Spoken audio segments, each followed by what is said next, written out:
जय माता दी दोस्तों, मधुरमहिंदी.com के इस वीडियो में आप सभी का स्वागत है। आज के इस वीडियो में जानेंगे कि साल 2026 में गणेश चतुर्थी कब है, क्या है शुभ मुहूर्त, जानेंगे पूजा विधि और इनके महत्व को। तो इन सभी जानकारियों को जानने के लिए आप सभी वीडियो पूरा देखें। गणेश चतुर्थी का त्योहार भगवान गणेश के जन्म उत्सव के रूप में मनाई जाती है। माना जाता है कि भाद्रपद माह के शुक्ल पक्ष की चतुर्थी तिथि में भगवान गणेश का जन्म हुआ था। यही कारण है कि यह दिन भगवान गणेश की पूजा अर्चना के साथ इस दिन भगवान गणेश की मूर्ति की स्थापना करके व्रत और उपवास को रखा जाता है और इसी दिन से 10 दिवसीय गणेश उत्सव की शुरुआत होती है, जो कि अनंत चतुर्दशी पर गणेश जी की मूर्ति का विसर्जन पर समाप्त होती है। कहा जाता है कि इन 10 दिनों तक भगवान गणेश जी कैलाश से धरती पर आकर घरों और पंडालों में विराजमान होकर अपने भक्तों के बीच रहकर उनके कष्टों और दुखों को दूर किया करते हैं। इसलिए इनको विघ्नहर्ता भी कहा जाता है और ऐसी मान्यता है कि जहां गणेश जी विराजते हैं वहां हमेशा सुख और समृद्धि का वास होता है। तो चलिए जान लेते हैं कि साल 2026 में गणेश चतुर्थी कब है और क्या है शुभ मुहूर्त।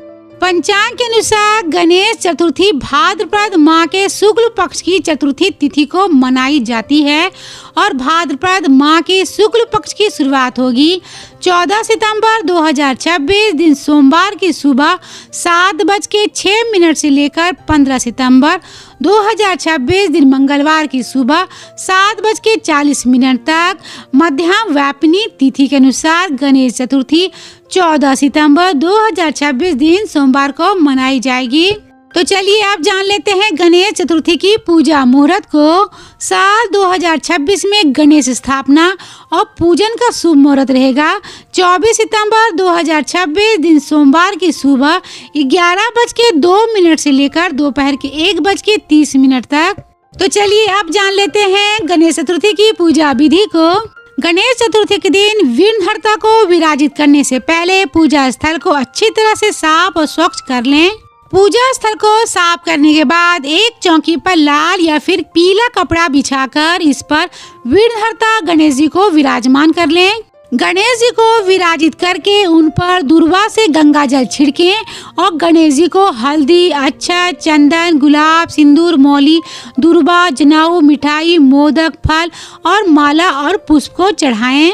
अब गणेश जी के साथ भगवान शंकर और माता पार्वती की भी पूजा कर लें और इसके बाद लड्डू और मोदक का भोग लगाकर गणेश जी की आरती उतारें। इसी तरह से 10 दिन तक गणेश उत्सव तक रोजाना नियमित रूप से सुबह और शाम भोग लगाकर गणेश जी की आरती जरूर करें। अगर 10 दिन तक गणेश पूजा नहीं कर पा रहे हो तो अपनी सुविधा अनुसार गणेश चतुर्थी से लेकर पहला दिन, तीसरा दिन, 5वां दिन, 7वां दिन और 10वां दिन तक मना सकते हैं। इस अवधि के बाद पानी में मूर्ति को विसर्जित कर लें। भगवान गणेश जी की मूर्ति को घर में विराजमान करने के बाद उनकी मूर्ति का स्थान बार बार नहीं बदलें। तो चलिए अब अंत में जान लेते हैं गणेश चतुर्थी के महत्व को। पुराणों के अनुसार गणेश चतुर्थी के दिन भगवान शंकर और माता पार्वती के पुत्र गणेश जी का जन्म उत्सव मनाया जाता है।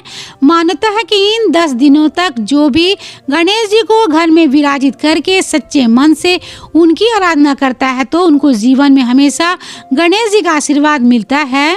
पुरानी कथा के अनुसार महर्षि वेद व्यास जी ने महाभारत की रचना के लिए गणेश जी का आह्वान किया था, जहां पर महर्षि वेद व्यास श्लोक बोलते और गणेश जी बिना रुके 10 दिन तक महाभारत को लिपिबद्ध लिखते रहे। इतने दिनों में गणेश जी पर धूल मिट्टी की परत जम चुकी थी, जिनको गणेश जी ने 10 दिन के बाद सरस्वती नदी में स्नान करके खुद को स्वच्छ किया और वो दिन अनंत चतुर्दशी का था। उसके बाद से ही 10 दिनों तक गणेश उत्सव मनाया जाने लगा। उम्मीद करती हूँ कि आप सभी को गणेश चतुर्थी से जुड़ा हुआ ये वीडियो पसंद आया होगा, तो इसे लाइक करें, शेयर करें और कमेंट बॉक्स में जय श्री गणेशा जरूर लिखें। अभी के लिए बस इतना ही, लेकिन चैनल को सब्सक्राइब जरूर कर लीजिएगा, जिससे कि आप सभी को ऐसे ही समय समय पे व्रत और त्योहारों से ही जानकारियाँ मिलती रहे। तो मिलते हैं मधुरमहिंदी.com के अगले वीडियो में एक ऐसी नई जानकारी के साथ। तब तक आप अपना और अपनों का ख्याल रखिएगा। गणपति बप्पा मोरया।